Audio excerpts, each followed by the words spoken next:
Pemirsa, selamat pagi. Apa kabar Anda? Hari ini Anda kembali menyaksikan Selamat Pagi Indonesia. Hari ini ada saya, Valencia Melvinsi. Dan saya Jason Sampo yang akan mengabarkan sejumlah informasi untuk Anda. Dan kabar yang kami buka kali ini, tetap ya ini tuh masih jadi PR dan PR. Kemarin ya ini ya. Korupsi lagi. Ini hot, Jason. Karena KPK membenarkan sudah melakukan OTT, operasi tangkap tangan di wilayah Provinsi Riau hari Senin. Jadi dari operasi senyap ini penyidik KPK menangkap 10 orang yang diantaranya merupakan penyelenggara negara.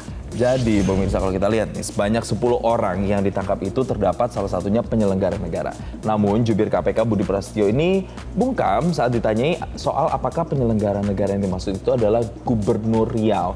Karena rencananya penyidik ini akan menggiring 10 orang yang terjaring OTT pada Selasa siang, artinya besok, dan nanti mengumumkan identitas serta status hukum mereka. Dan sudah 3 kali pemirsa ada kasus korupsi yang menjerat Provinsi Riau.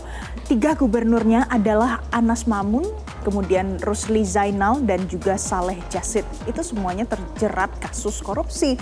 Kita akan nantikan nanti bagaimana perkembangan selanjutnya, tapi kita akan simak terlebih dahulu apa pernyataan yang disampaikan oleh jubir KPK Budi Prasetyo. Berikut ini.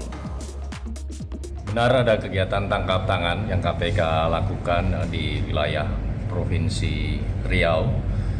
Saat ini atau sampai dengan saat ini ada sekitar sejumlah 10 orang yang diamankan dalam kegiatan tangkap tangan. Tim masih di lapangan dan masih terus berprogres, jadi nanti kita akan terus update perkembangannya. Baik, kita tinggalkan pemirsa kasus korupsi, tapi sekarang ada pertemuan yang dilakukan oleh Presiden Prabowo Subianto di istana dengan Ignatius Jonan. Tapi banyak nih yang bertanya-tanya, apakah pertemuan itu bahas ya utang dari kereta cepat alias Wush? Oh, tapi intinya Ignatius Jonan menampik kalau pertemuan itu membahas soal kereta cepat Jakarta-Bandung, termasuk polemik utangnya. Nah, jadi Ignatius Jonan dipanggil ke istana oleh Presiden Prabowo Subianto hari Senin siang kemarin, pemirsa, kurang lebih 2 jam.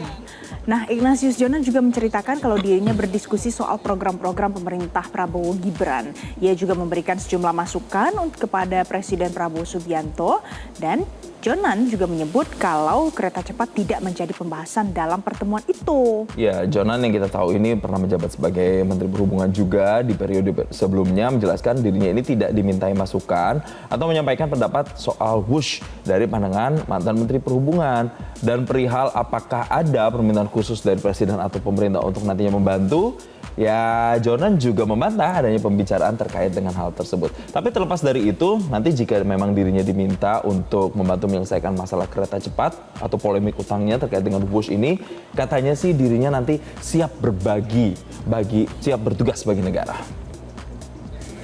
Ada pembahasan KTJ? Enggak tahu. Diundang Pak Ses. Kita ke informasi lainnya lagi pemirsa. Wakil Ketua DPR RI Sufmi Dasko Ahmad menemui massa demonstran yang berada di depan pabrik ban Michelin Cikarang, Jawa Barat pada hari Senin, dan Dasko ini meminta proses PHK kepada ratusan karyawan untuk dihentikan, Valen. Oke, dan kemarin itu di sana ada ribuan orang ya, Jason, yang ikut dalam demonstrasi ini.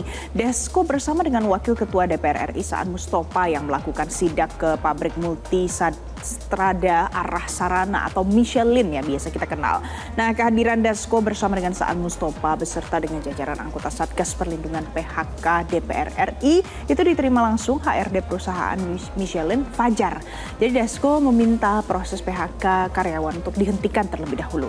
Di hadapan massa Konfederasi Serikat Pekerja Seluruh Indonesia atau KSPSI, Sufmi Dasko menegaskan kalau proses PHK harus mengikuti perjanjian kerjasama, dan Ketua Harian DPP Partai Gerindra itu juga meminta supaya pekerja yang dirumahkan untuk bisa kembali bekerja dengan normal.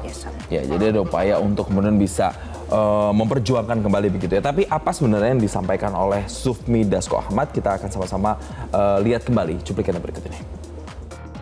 Proses-proses PHK untuk di stop dulu. Yang kedua, apabila ada proses-proses PHK harus mengacu pada perjanjian kerja bersama dan ketentuan tenaga kerja yang berlaku. Ketiga, kami minta kepada manajemen untuk yang saat ini teman-teman yang dirumahkan untuk segera bekerja kembali. Jelajahi cara baru mendapatkan informasi. Download Metro TV Extend sekarang.